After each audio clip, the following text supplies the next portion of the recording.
advanced Google search tips আৰু কৌশল advanced Google search tips and tricks এয়া উমেশ যিয়ে নিজৰ কলেজৰ প্ৰকল্পক লৈ কাম কৰি আছে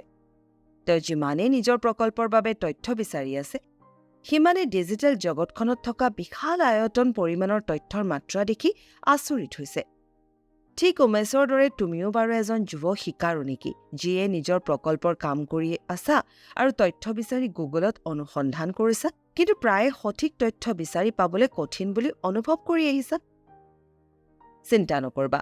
তেনে আৰু কেতিয়াও নহয় এই ভিডিঅ'ত আমি কিছুমান এডভান্সড গুগল চাৰ্চ টিপছ আৰু কৌশল আগবঢ়াম যিয়ে ডিজিটেল জগতৰ বিশাল জগতখনত বিচৰা তথ্যৰ সন্ধান কৰাত তোমাক সহায় কৰিব কৌশল 1 একেবাৰে সঠিক শব্দ বা বাক্যাংশৰ বাবে ঊৰ্ধ্বকমা বা কোটেশন মাৰ্ক ব্যৱহাৰ কৰা উদাহৰণস্বৰূপে যদিহে তুমি কৃষিক্ষেত্ৰত জলবায়ু পৰিৱৰ্তনৰ প্ৰভাৱ বিষয়ক তথ্য বিচাৰি আছা তেন্তে এই বাক্যাংশক ঊৰ্ধ্বকমাৰ ভিতৰত ৰাখা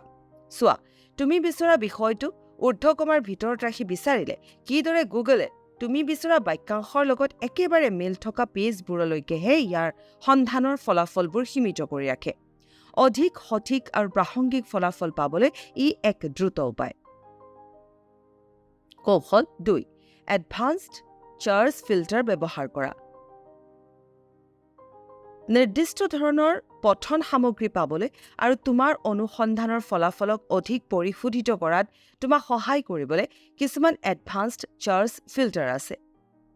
এই এডভান্সড চাৰ্চ ফিল্টাৰবোৰ পাবলৈ তুমি টুলছ অংশত ক্লিক কৰিব লাগিব ইয়াত তুমি নিজৰ সন্ধানৰ ফলাফলবোৰক সময়কাল পঠন সামগ্ৰীৰ ধৰণ আৰু আনকি চিত্ৰ আৰু মিডিয়া সামগ্ৰীৰ ব্যৱহাৰৰ স্বত্ব আদিৰ দৰে বিভিন্ন শিতানৰ আধাৰত ফিল্টাৰ কৰি ল'ব পাৰা উদাহৰণস্বৰূপে তুমি যদি একেবাৰে শেহতীয়া তথ্য বিচাৰি পাব খোজা তেন্তে তুমি পাষ্ট মান্থ নামৰ ফিল্টাৰটো নিৰ্বাচন কৰি একেবাৰে শেহতীয়া সামগ্ৰীৰ ওপৰত দৃষ্টি নিবদ্ধ কৰিব পাৰা এই এডভান্সড চাৰ্চ ফিল্টাৰবোৰ ব্যৱহাৰ কৰি তুমি আটাইতকৈ প্ৰাসংগিক আৰু শেহতীয়া তথ্যবোৰ সহজে আহৰণ কৰিব পাৰিবা কৌশল 3 গুগল চাৰ্চ অপাৰেটৰ ব্যৱহাৰ কৰা অপাৰেটৰবোৰ হ'ল কিছুমান চিহ্ন বা শব্দ যিয়ে তোমাৰ অনুসন্ধানৰ প্ৰশ্নবোৰক শোধন কৰে আৰু অধিক সুনিৰ্দিষ্ট ফলাফল দিয়ে বিভিন্ন শব্দৰ মাজত এণ্ড শব্দ ব্যৱহাৰ কৰা যাতে তোমাৰ সন্ধানৰ ফলাফলত কেৱল সেইবোৰহে পেজ ওলায় য'ত দুয়োটা শব্দ আছে কিদৰে ইয়াত অনুসন্ধানৰ ফলাফলে কেৱল সেই দুটা শব্দ থকা প্ৰাসংগিক তথ্যখিনিহে যোগান ধৰি আহিছে আন এটা চাৰ্চ অপাৰেটৰ হ'ল সাইট অপাৰেটৰ যাৰ পিছফালে এটা ৱেবছাইটৰ ডমেইন নামটো দিব লাগে যাৰ সহায়ত নিৰ্দিষ্ট এটা সাইটৰ ভিতৰতে তথ্যৰ সন্ধান কৰিব পাৰি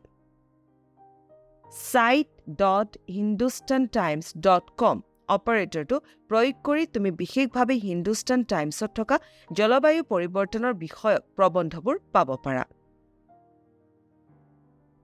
আন এটা কামত অহা অপাৰেটৰ হ'ল ফাইল টাইপ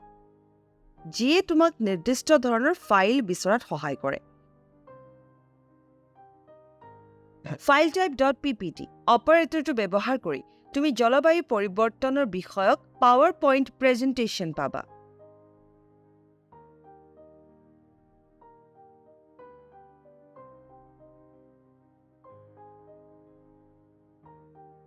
গতিকে যুৱ শিক্ষাৰ্থীসকল এডভান্সড চাৰ্চ টিপছ যেনে একেবাৰে মিল থকা অনুসন্ধানৰ ফলাফলৰ বাবে ঊৰ্ধ্বকমাৰ ব্যৱহাৰ কৰি চাৰ্চ ফিল্টাৰ আৰু চাৰ্চ অপাৰেটৰ ব্যৱহাৰ কৰি তুমি প্ৰাসংগিক আৰু সঠিক তথ্য পাব পাৰা মনত ৰাখিবা গুগল চাৰ্চক দায়িত্বশীলভাৱে ব্যৱহাৰ কৰিবা আৰু বিশ্বাসযোগ্য উৎসৰ পৰা তথ্যবোৰৰ সত্যতা নিৰূপণ কৰিবা নতুন কিবা শিকা নতুন কিবা চোৱা আৰু ডিজিটেল জগতত আগুৱাই যোৱা